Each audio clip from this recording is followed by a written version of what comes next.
Today discuss about spinning important questions.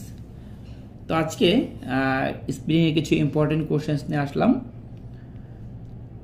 প্রথমে হচ্ছে what do mean by one hang. আমরা এক হ্যাঙ্গ বলতে কি বুঝি? এক হ্যাঙ্গ বলতে আমরা বুঝি 840 গজ ইকুয়াল এক হ্যাঙ্গ, মানে আমরা এইভাবে বলতে পারি এক হ্যাঙ্গ সমান 840 গজ। ঠিক আছে, তো এরপর হচ্ছে হোয়াট ডু মিন বাই একলি। একলি বলতে আমরা কি বুঝি? একলি বলতে আমরা বুঝি 120 গজ। 120 গজ সমান সমান একলি। আমরা এইভাবে বলতে পারি একলি সমান 120 গজ। এরপর হচ্ছে এনআরই ফর্মুলা। তো এনআরই ফর্মুলাটা আমরা কিভাবে লিখতে পারি? এনআরই ইকুয়াল হচ্ছে ম্যাট ন্যাপস মাইনাস হচ্ছে স্লাইবার ন্যাপস। ম্যাট ন্যাপস মাইনাস হচ্ছে স্লাইবার ন্যাপস ডিভাইড বাই ম্যাট ন্যাপস। ঠিক আছে, ম্যাট ন্যাপস মাইনাস হচ্ছে স্লাইবার ন্যাপস ডিভাইড বাই ম্যাট ন্যাপস ইনটু হচ্ছে 100। তাহলে এইভাবে আমরা সহজে এনআরই পার্সেন্টটা আমরা বের করতে পারবো।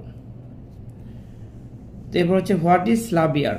হ্যাঁ, স্লাবিয়ান বলতে আমরা কি বুঝি? স্লাবিয়ান বলতে আমরা বুঝি thick place and thin place are created in yarn at a certain length। অর্থাৎ স্লাবিয়ান বলতে আমরা এটাই বুঝি যে নির্দিষ্ট দৈর্ঘ্য পরপর থিক প্লেস এবং থিন প্লেস ক্রিয়েট হবে। ঠিক আছে, কোথাও মোটা হবে, কোথাও চিকন হবে সুতা। হ্যাঁ, মানে হচ্ছে যে কিছু দৈর্ঘ্য পরপর, হ্যাঁ মানে লেন্থ পরপর, অর্থাৎ নির্দিষ্ট দৈর্ঘ্য যে আছে সেটার কিছুক্ষণ পরপর, মানে এখানে ধরুন থিক প্লেস হলো কিছু পরপর, আবার হচ্ছে যে এখানে এটা হলো যে মোটা ইয়ার্ন, এখানে চিকন ইয়ার্ন, আবার মোটা ইয়ার্ন, আবার হচ্ছে চিকন ইয়ার্ন, এরকম আর কি। ঠিক আছে, তো এটাকে আমরা স্লাবিয়ান বলবো। তো 3 ওয়েজ স্লাবিয়ান মেক, মানে 3 ভাবে স্লাবের সুতা তৈরি করা যায়।